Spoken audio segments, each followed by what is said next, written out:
নমস্কার। আশা করি আপনারা সবাই খুব ভালো আছেন। কুকিং অ্যান্ড মাই ভিলেজ চ্যানেলে একটি নতুন পর্বে আপনাদের সবাইকে স্বাগত জানাই। নতুন রান্নার ভিডিও নিয়ে আপনাদের সামনে চলে এসেছি। আপনারা ভিডিওটি অবশ্যই শেষ পর্যন্ত দেখতে থাকুন। আশা করি রান্নার ভিডিওটি আপনাদের ভালো লাগবে। আর এই রান্নার ভিডিওগুলি যদি আপনাদের ভালো লেগে থাকে তাহলে সাবস্ক্রাইব করে পাশে থাকার অনুরোধ রইল। চলে এসেছি রান্নাঘরে কাটাকুটি করে নিয়ে সবজিগুলো। নিয়েছি আলু, নিয়েছি বেগুন আর কেটে নিয়েছি কুমড়ো। আজকে আমি বিভিন্ন ধরনের সবজি দিয়ে রান্নাটা করব। সব কিছু ভালো করে ধুয়ে নিয়েছি। আর এদিকে কেটে নিয়েছি কিছুটা মিষ্টি কুমড়ো, নিয়েছি কিছুটা ওলকপি আর নিয়েছি কিছুটা মূলো, শিম। আজকে এই শীতের সবজিগুলো দিয়ে পাঁচমেশালি সবজি রান্না করব। আপনারা ভিডিওটি অবশ্যই শেষ পর্যন্ত দেখতে থাকুন। আর কিছুটা ফুলকপি মোটামুটি মাঝারি সাইজ করে কেটে সব সবজিগুলোকে ভালো করে ধুয়ে পরিষ্কার করে নিয়েছি। এবার রান্নার জন্য কড়াই বসিয়ে দিলাম। কড়াইতে দিয়ে দিচ্ছি পরিমাণ মতো সর্ষের তেল। আর আজকে আমি এই রান্নাতে একটু বেশি পরিমাণে তেল ব্যবহার করলাম। তেল ভালোভাবে গরম হয়ে যাওয়ার পর দিয়ে দিলাম শুকনো লঙ্কা ফোড়ন আর দিয়ে দিলাম 5 ফোড়ন। এবার নেড়েচেড়ে ফোড়ন ভালো করে ভেজে নিচ্ছি। আজকে আমি এই রান্নাতে শুকনো লঙ্কা ফোড়ন দিলাম, কয়েকটা কাঁচা লঙ্কা ব্যবহার করব, আবার অল্প একটু গুঁড়ো লঙ্কাও দেব। ফোড়ন ভাজা হয়ে যাওয়ার পর দিয়ে দিলাম কেটে রাখা পেঁয়াজ কুচি, কাঁচা লঙ্কা চেরা আর দিয়ে দিলাম আদা বাটা। এবার মশলা ভালো করে নেড়ে চেড়ে কষিয়ে নেব। পেঁয়াজ যত সময় পর্যন্ত না হালকা বাদামি রং হবে তত সময় পর্যন্ত মশলা আমি ভালো করে কষাতে থাকবো। আপনারা চাইলে এই সবজি নিরামিষভাবেও রান্না করতে পারেন। সেক্ষেত্রে আপনারা পেঁয়াজ কুচি ব্যবহার না করে শুধু আদা বাটা দিয়েই রান্নাটা করতে পারেন। নিরামিষভাবে এই সবজি রান্না করলেও খেতে মন্দ লাগে না। আমি যে সবজিগুলো ব্যবহার করেছি আপনারা চাইলে এর সঙ্গে গাজর, মটরশুঁটি, অল্প একটু পালং শাকও দিতে পারেন। কোনো অসুবিধা নেই, সেক্ষেত্রেও খেতে ভালো লাগে। আমাদের বাড়িতে মটরশুঁটি ছিল কিন্তু দেওয়ার কথা একদম ভুলে গেছি। কথা বলতে বলতে মশলা ভালোভাবে কষানো হয়ে গেছে দেখতেই পাচ্ছেন। আর পেঁয়াজ মোটামুটি বাদামি রং হয়ে গেছে। এই পর্যায়ে কেটে রাখা সবজিগুলো আমি দিয়ে দিচ্ছি। এক্ষেত্রে আমি সেদ্ধ হওয়ার তারতম্যের ভিত্তিতে সবজিগুলো দিচ্ছি। যে সবজিগুলো সেদ্ধ হতে দেরি হয় সেই সবজিগুলো আমি প্রথমে দিচ্ছি। দিয়ে দিলাম আলু কেটে রাখা, দিয়ে দিলাম ওলকপি, দিয়েছি মূলো আর দিয়েছি মিষ্টি আলু। যে সবজিগুলো সেদ্ধ হতে বেশি সময় লাগে সেই সবজিগুলো আমি প্রথমে দিয়ে দিলাম। আর নেড়ে চেড়ে সবজিগুলো কিছুটা কষানোর পর আবার বাকি সবজিগুলো দেব। অর্থাৎ যে সবজিগুলো সেদ্ধ হতে একটু কম সময় লাগে সেই সবজিগুলো একটু পরে ব্যবহার করব। নাড়াচাড়া করে সবজিগুলোকে বেশ ভালো করে কষিয়ে নিচ্ছি কিছু সময় ধরে।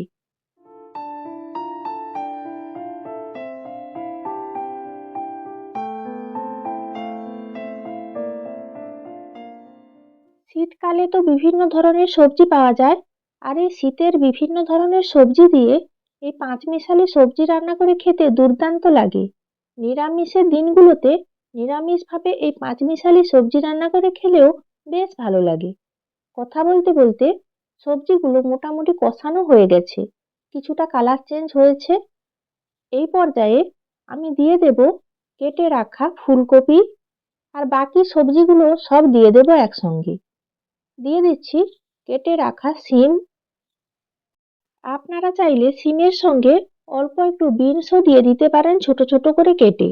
দিয়ে দিলাম কিছুটা মিষ্টি কুমড়ো আর একই সঙ্গে দিয়ে দিলাম কিছুটা বেগুন। আর এই রান্নাতে বেগুন ব্যবহার করলে তরকারিটা বেশ মাখো মাখো হয় আর খেতেও ভালো লাগে।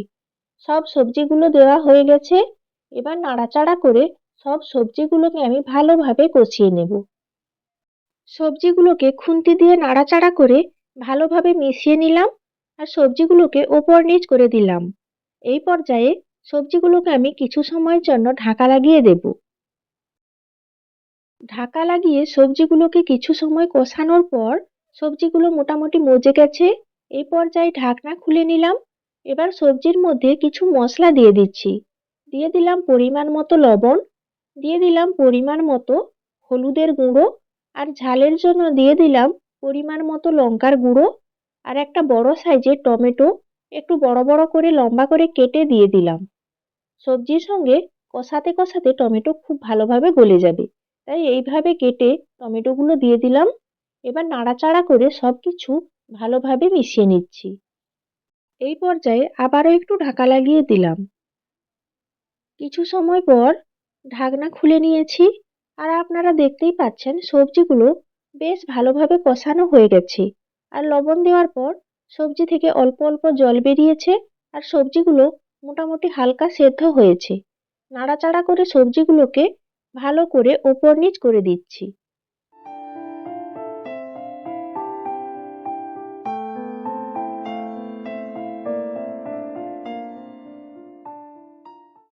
সবজিগুলো মোটামুটি ভালোভাবে কষানো হয়ে গেছে।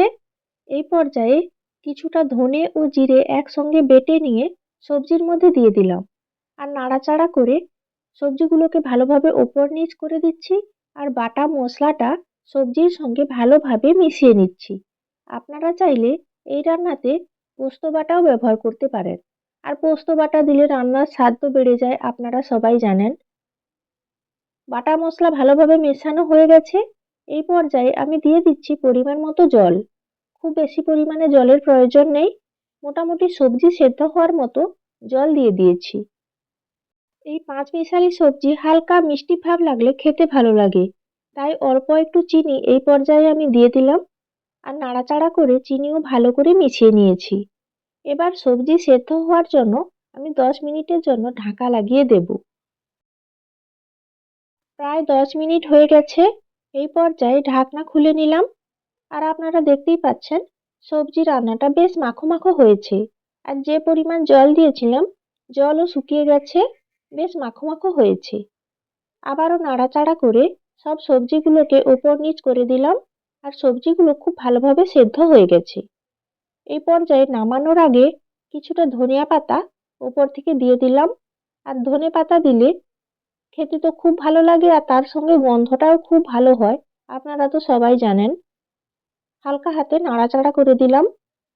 শীতের বিভিন্ন ধরনের সবজি দিয়ে পাঁচমেশালি সবজি রান্না হয়ে গেছে। এবার আমি সবজিটা বাটিতে ঢেলে নিচ্ছি। শীতের সবজি দিয়ে গরম গরম পাঁচমেশালি সবজি রান্না হয়ে গেছে, আর পরিবেশন করার জন্য একদম রেডি হয়ে গেছে। আর এই পাঁচমেশালি সবজি আপনারা রুটির সঙ্গে খেতে পারেন, পরোটার সঙ্গেও খেতে পারেন, আবার গরম গরম খিচুড়ির সঙ্গে এই পাঁচমেশালি সবজি খেতে কিন্তু বেশ ভালো লাগে। আবার ভাতের সঙ্গে তো সবজি খাওয়াই যায়। আশা করি এই পাঁচমেশালি সবজি রান্নার ভিডিওটি আপনাদের ভালো লেগেছে। আর ভিডিওটি যদি ভালো লেগে থাকে লাইক, শেয়ার ও কমেন্ট করবেন।